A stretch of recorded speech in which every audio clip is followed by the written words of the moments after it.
Hello everyone, welcome to another episode of Music of the Week. You know the drill, the drizzle by now.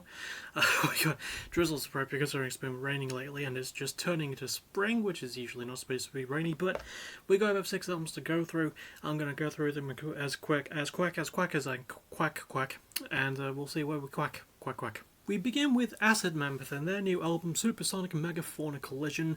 This is a sort of stooner? Oh god, stoner doomy sort of act. A really eclectic sort of feel to the riffs. I quite enjoyed it. I'm giving it a B plus. I thought it had some really strong moments to it. I think it's got a really good riff focus. I do think on occasion the songs could drag a little bit, and also there really isn't much in terms of lyrical content. There appears to be like a concept of them worshipping some music god thing. I don't know, maybe some sort of mammoth doobrey, as is the band's name. But that aside, yeah, it's just got a lot of really good charisma to it. It's got a unique and fun identity. I just wanted it to lean into the weirder stuff and also be a bit more cohesive, even when leaning into the weirder stuff. But yeah, really good performances, really good riff work too. I like the guitar solos. Again, slight bits of drag here and there, but nothing that overtakes anything else. And it's pretty good production as well. It really does mix the genres that it's got quite nicely, and the band make it work as well. Next, we have Alpha Wolf and their new album, Half Living Things. Alpha Wolf are a metalcore band from Australia, and I did like this one. I'm giving it an A minus. But it didn't feel too different from their last album, if that makes any sense. I do generally. Oh my god, I'm getting so many words mixed up. I do generally like their style. I just feel like this could have gone into some more interesting territory. It is like appropriately heavy, and the band still pack a lot of impact into what they're singing and stuff and what they're playing. Really good riffs, some decent pacing here and there. I just wish it would lean more into the band's underrated emotional edge because, yeah, it's good, straightforward hardcore, but I have the same problem with this as I do with Boundary's new one. Really, really good hardcore sort of metalcore thing. Not much in terms of emotional content, though. You're just getting some really good heavy stuff, which is fine by me, you know? And the bands obviously are really, really fucking good at it. Obviously, there's no doubting that at all. Lead vocalist Loki Keo, I think his name is, still absolutely kills it. Really, really good scream on him. Really good work from the entire band. I think there's a new member on this one as well. Some solid production too. I like the jagged, uncertain edge to things on that front, and yeah, I do wish there was more mixing up in the pacing, and that the lyrics were a little bit easy to get a hold of because I couldn't really find anything. But for what it is, it's just some really good metalcore from probably my favourite country producing any kind of music, because I love Australia. So, yeah, really good shit from Alpha Wolf. Next we have Bob Vylan and their new album, Humble as the Sun. Now, when I first heard about Bob Vylan, I did think it was a one-person sort of thing, with a name sort of loosely parodying Bob Dylan. Because it's villain is spelled the same way, but it's got a V instead of a D at the start. But this is actually a double thing. It's a duo comprised of Bobby Vylan, spelled Bobbby, and Bobby Vylan, spelled Bobbie. The former does vocals, the latter does all the instrumentation, and they both do production. And this gets an A plus all across the fucking board. So they're a hip hop band mostly that mix in like a lot of really good grime and punk influences to their style. And yeah, fuck, this is not the only political leaning album I'll be talking about in this video, spoiler alert, but it might be the better one of the two. It's mostly about being black in England and growing up around like police brutality, racial inequality, and housing inequality as well. It's got some really fucking good lyrical matter to it, all delivered quite well, all written well, and delivered with a lot of personality and charm too. It's not all there all the time, like Bobby Vylan is having a lot of fun with it. He's even telling the odd joke here and there. I love the joke near the end of He's a Man, where he says, no, the G-spot is just a myth, it's feminist propaganda. Like, that made me crease. That makes me crease still each time I hear it, because I've heard this album a couple of times, and yeah, no, like, performances are really good, production's fantastic, and I love that it was handled by the band through their own label with the awesome name of Ghost Theatre. Fucking love that. Really, really cool that they made their own thing as well to really have full creative control over their music, and that always helps for me when a band is producing their own stuff. Yeah, structurally wise, also great. maybe like the tiniest issue, and it's like the tiniest nit that you could pick out of anything, is I think that Rain, which is my favourite song on the album, should have been the last song on the album. But besides that, this is just really impeccably paced, really fucking mixes the influences quite well, really good hooks, really clean production, really good instrumentation as well when it does lean into the punk rock riffs, and I love the samples it uses as well, and just mixes them so wonderfully. I love the grime shit, I love the punk shit, I love the rap shit, and they're just having fun while delivering their message, and it's a very fucking important message. So yeah, I absolutely go and check this one out. This is a potential top 10 maker. Next we get to Kvadrat and his first album, The Horrible Dissonance of Oblivion. So, when I first heard about this, sort of in contrast to Bob Vylan, which I thought was a one-person thing, I thought Kvadrat was an entire band, but no, it's just a one-man thing. A one-man thing from Greece. This is a sort of black and death metal act, and I'm giving it the lowest grade of the episode. It's a B minus though, and I think has like a bog standard atmospheric black metal, death metal thing. I think it's really good. I think it's got some good production here and there as well, and I think the fact that it's just all done by one guy, I think even obviously he produced it as well. I would assume, but like the fact that he did all the instruments and how hard the instruments go is nothing short of fantastic, and his vocals as well. He does the vocals too.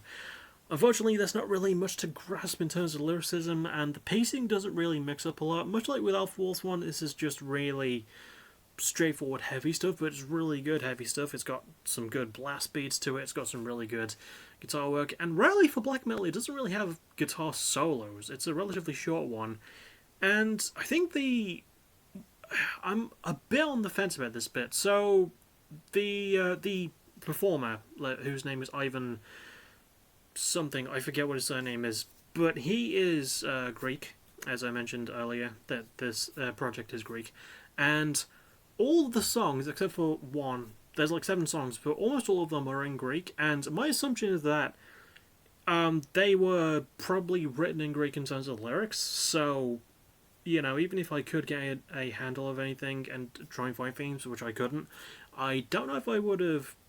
I think I would have preferred it if it was being screamed in Greek than if it were being screamed in English. And thankfully it is screamed in Greek, which I think helps, but I don't speak Greek either, so that doesn't really help. But yeah, it's a bit of an odd one, and can feel at times like a bit of a slog. But if you're willing to sit through it, you will get some really good heavy black death metal stuff. Next we have No Man, and what I think is their third album, Glitter and Spit. This is a band from Washington, D.C., a hardcore punk band specifically, and the lead vocalist is named Mahashami, I believe her name is, or Mahashamu, and she's a Palestinian-American woman. And if you know anything about the world right now, unless you just happen to be living under the world's most gigantic and sun-blocking fucking rock, then you would know why that's important, and why this also gets an A+. Not to the same level as Bob Vylan's one, because I do think this one suffers a couple of structuring issues. Here and there, it doesn't really vary too much on the pacing, but the instrumentation is heavy and impactful, and the lyricism is... I did almost compare it to this when I wrote the review on Discord, but it is a bit like the writing I saw in Spec Ops: The Line, because that's my favourite video game of all time with amazing writing to it. And, yeah, it felt like I was listening to what the White Phosphorus scene probably sounded like at some points, because, yeah, the conflict is still going on. Israel is still bombing and committing mass acts of genocide against the Palestinian people in Gaza. And the fact that the lead vocalist is Palestinian and singing very fucking importantly about it means you should fucking listen. And you should just listen to this album anyway. Top-notch writing, great performance from Maha herself. She absolutely massacres it on the vocals. Oh god, that was a poor choice of words. I feel so bad. But she's great on the stick. Everyone else is really, really good on the band too. Really good guitar, bass, and drums. Good production as well. It's got that really jagged, slicey sort of vibe to it, which I really, really liked, and think is the necessary kind of production for an album like this. So yeah, great writing, great riffs, great performances, great production. One or two minor structural things, but this is still an album you should absolutely go and seek out for yourself. It's got some fucking heavy-hitting stuff that you need to listen to, really. And finally, we get to Thornbridge and their new album, Daydream Illusion. This is a German power metal band. And the best comparison I can draw with it is think of the band Galnaris, but with a German vocalist instead. I'm giving this one a B. I did quite like it. I thought it was some really solid power metal with what I usually expect from power metal. You know, really nice, fantastical lyrical themes, riding dragons and fighting gods and things like that. Really good vocal performance, really good instrumentation, clean production, amazing guitar solo work.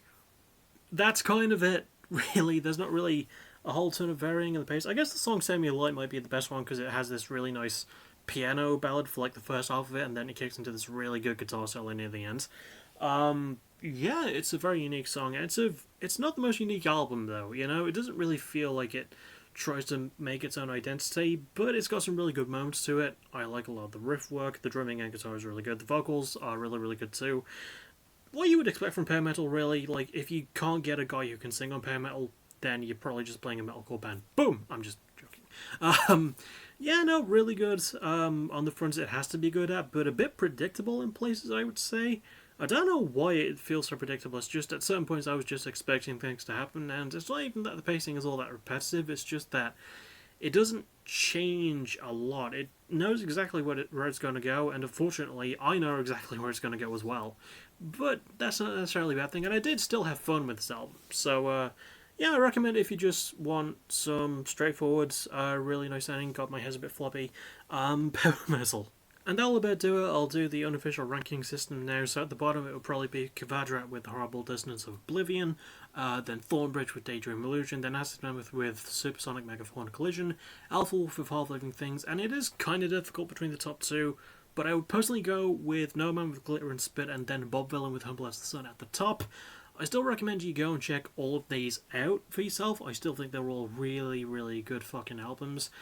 Best song of the weekend definitely goes to... Oh, I'd have to go with Rain by Bob Villain. I just really love the sound of it, and the timing change near the end is just really goddamn good. And also just really good production on it too.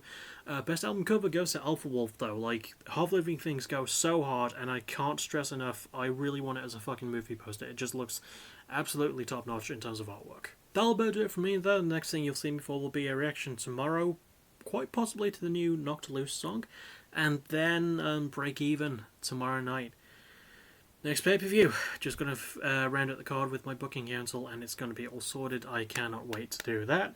I can't wait to stream it. It's going to be a lot of really good stuff. Also, I didn't address this as an entire video. I did say during my Friday night review on Sunday, that my hair was most likely going to be completely shaved off. And it wasn't. I got my nice, handsome sexy man hair. So, yeah, deal with that. But that'll about do it. I'll see you all tomorrow. Probably for a reaction, but definitely for the pay-per-view stream.